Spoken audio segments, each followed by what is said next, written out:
Assalamualaikum warahmatullahi wabarakatuh. Waalaikumsalam warahmatullahi wabarakatuh.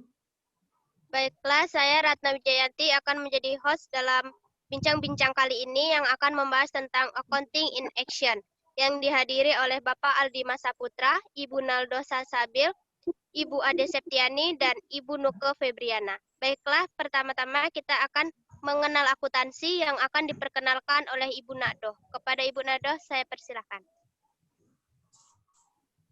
Baiklah, akuntansi itu adalah suatu proses yang mengikuti 3 aktivitas utama.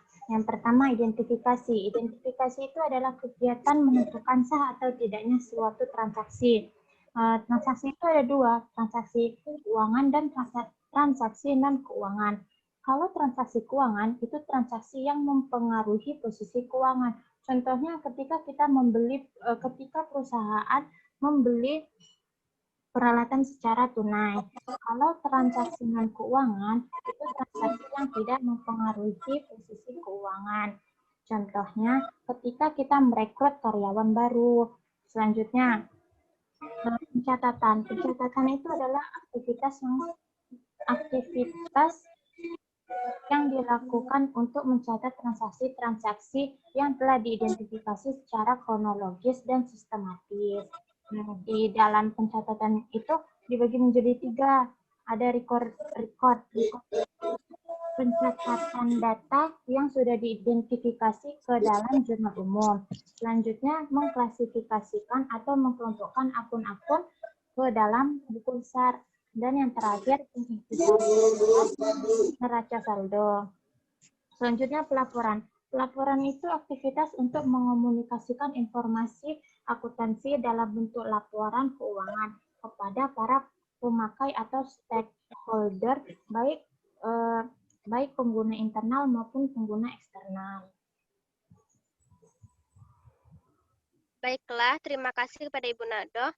Seperti yang sudah Ibu Nado jelaskan tadi, pelaporan itu digunakan oleh para pengguna laporan atau stakeholder yang baik internal maupun eksternal.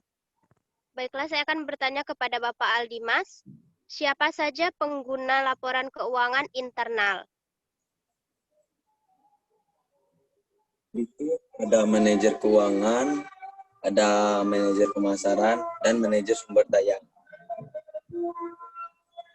Apa guna laporan keuangan bagi manajer keuangan? Laporan keuangan itu digunakan manajer keuangan untuk mengukur kemampuan suatu perusahaan dalam membayar dividen ke pemegang saham. Baiklah, saya akan bertanya mengenai standar akuntansi kepada Ibu Nuke Febriana. Standar akuntansi merupakan acuan bagi penyusun laporan keuangan dalam menyusun laporan keuangan. Ada berapa sih standar akuntansi yang berlaku di Indonesia ini, Ibu Nuke Febriana? Baiklah, saya akan menjawabnya. Standar akuntansi yang berlaku di Indonesia ada 6. Yang pertama, standar akuntansi berbasis IFRS. Yang kedua, standar akuntansi etap. Yang ketiga, standar akuntansi organisasi nirlaba. Yang keempat, standar akuntansi EMKM. Yang kelima, standar akuntansi pemerintah. Dan yang keenam, standar akuntansi syariah. Baiklah, saya di sini akan menanyakan lebih jelas mengenai standar akuntansi etap. Apakah standar akuntansi etap itu menurut Ibu Febriana?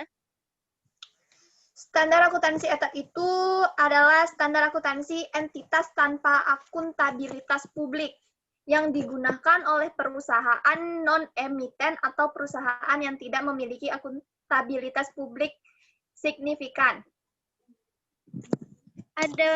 Bisakah Ibu Nuke memberikan contoh mengenai perusahaan yang menggunakan standar akuntansi keuangan entitas tanpa akuntabilitas publik yang ada di Indonesia ini?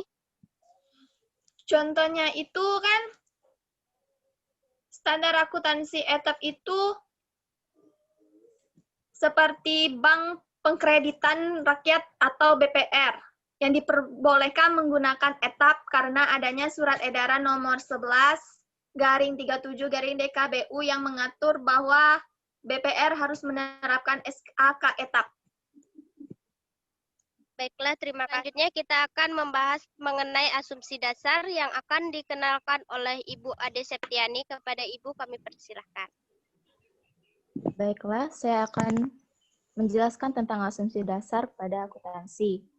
Ada asumsi dasar adalah asumsi yang menjadi dasar dalam penyusunan laporan keuangan dan juga menjadi dasar dari prinsip-prinsip akuntansi.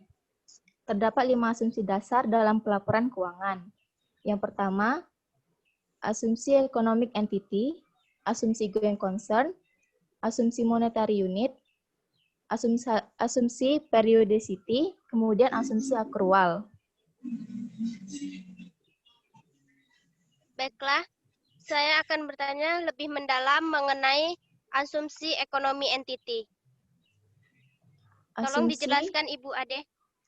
Baik, asumsi economic entity adalah asumsi yang menyatakan bahwa perusahaan dipandang sebagai suatu entitas yang terpisah dari entitas yang lain.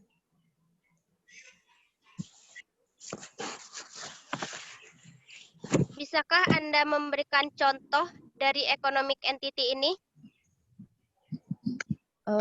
Misalnya, ada perusahaan A dan B, maka masing-masing perusahaan akan mencatat transaksi yang terjadi pada perusahaan mereka dan menyusun laporan keuangan masing-masing.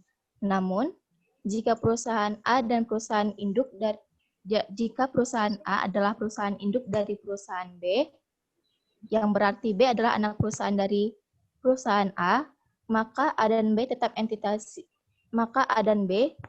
entitas pencatatan yang terpisah, namun pelaporan keuangannya bergabung di mana B tidak menyusun laporan keuangan, namun bergabung dengan laporan keuangan A.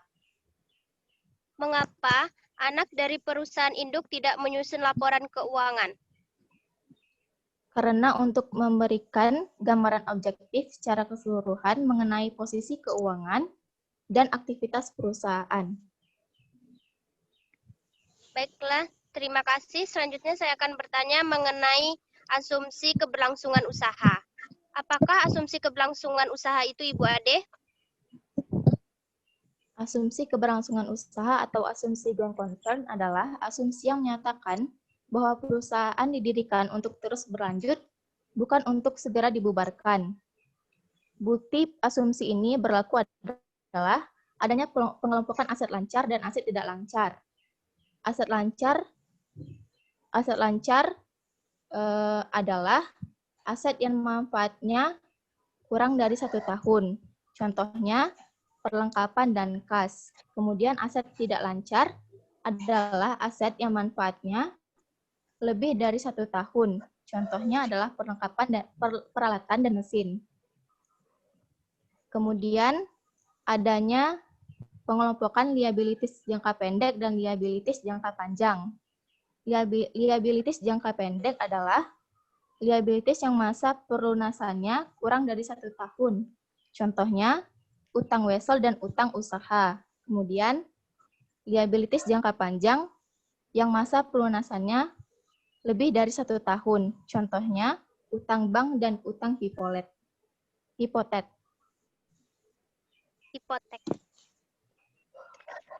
Oke, terima kasih kepada Ibu Ade. Baiklah, selanjutnya kita akan membahas mengenai prinsip-prinsip akuntansi. Apakah prinsip akuntansi itu, Bapak Aldimas? Prinsip akuntansi itu adalah acuan dalam menyusun standar akuntansi. Dan prinsip akuntansi itu terbagi menjadi 5. Ada prinsip pengakuan pendapatan, prinsip pengakuan beban, prinsip pengukuran, prinsip pengungkapan secara penuh, prinsip penandingan. Di prinsip pengukuran itu juga terbagi menjadi 2. Ada prinsip harga perolehan awal dan prinsip nilai wajar. Seperti yang Bapak Aldimas tadi jelaskan, di dalam prinsip pengukuran itu terbagi menjadi 2, yaitu prinsip harga perolehan awal dan prinsip nilai wajar. Apakah yang membedakan antara keduanya, Bapak Aldimas? Jadi kita lihat dari prinsip harga perolehan awal, di situ dia itu karena pada akhir periode itu, dia itu tetap nilai perolehan awal, dan nggak dikurangi beban penyusutan. Sedangkan prinsip nilai wajar itu apakah, Bapak Aldimas?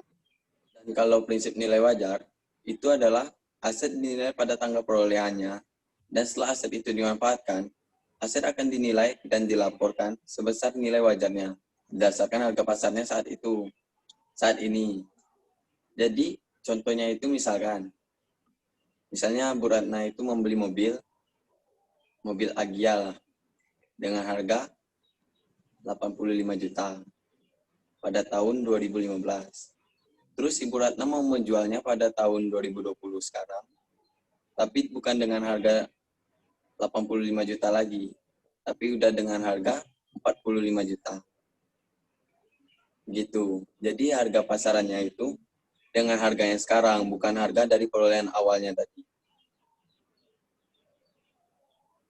Baiklah, jikalau kita menggunakan harga perolehan awal, berarti kita menjual barang yang kita sudah beli itu dengan harga perolehan yang kita beli awal, bukan menurut nilai wajar. Begitu maksudnya Bapak Aldimas?